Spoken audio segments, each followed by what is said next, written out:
ചേച്ചിക്ക് ഒരു 10,000 ശിക്ഷകണങ്ങൾ ഉണ്ടാവുമല്ലോ അല്ലേ? ഉണ്ടായിരുന്നു. ഇപ്പോൾ കോഴ്സ് കഴിഞ്ഞ ഉടനെ ഒരു സ്വന്തം സ്ഥാപനമായിട്ട് എങ്ങനെ നടന്നു അല്ലേ?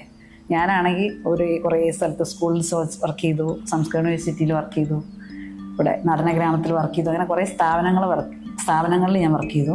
ഇനി എൻ്റെ എക്സ്പീരിയൻസ് വേറെയാണ്, ചേച്ചിയുടെ എക്സ്പീരിയൻസ് വേറെയാണ്. ചേച്ചിയുടെ എക്സ്പീരിയൻസ് പറയാം ആദ്യം.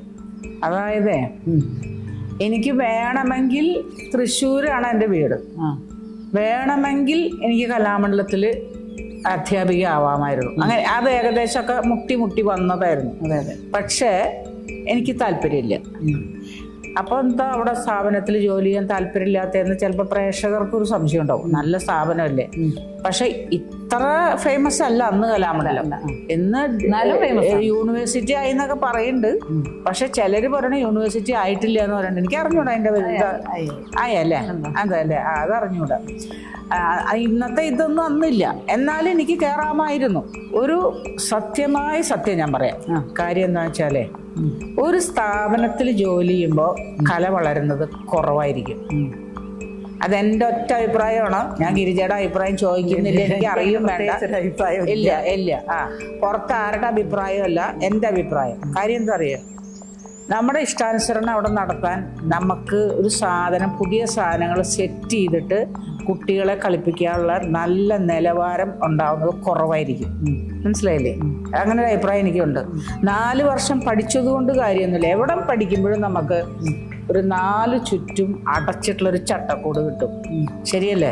ഇതിൻ്റെ ഉള്ളിൽ നിറയ്ക്കുന്ന ജോലിയാണ് ഏത് തൊഴിലും.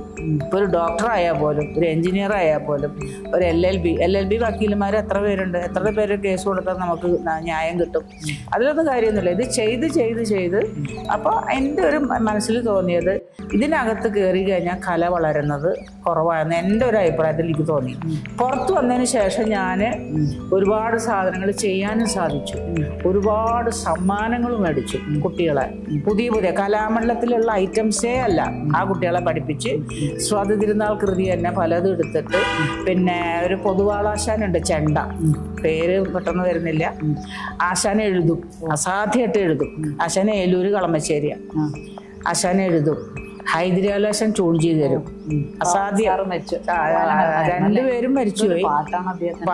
അദ്ദേഹത്തിന്റെ പാട്ട് നല്ലപോലെ സെറ്റ് ചെയ്യും. അപ്പോൾ ഞാൻ കുമാരനാശാനിലെ നളിനി വാസവദത്ത, അംബാംബിക, അത് കഴിഞ്ഞിട്ട് ദുഷ്യന്തൻ ശകുന്തള, പിന്നെ എന്തോന്നാ, അല്ലാതെ കാമോപനാമൻ കമനൻ എന്ന് പറഞ്ഞ, അങ്ങനെ ഇതെല്ലാം ആശാന ട്യൂൺ ചെയ്ത് തന്നെ.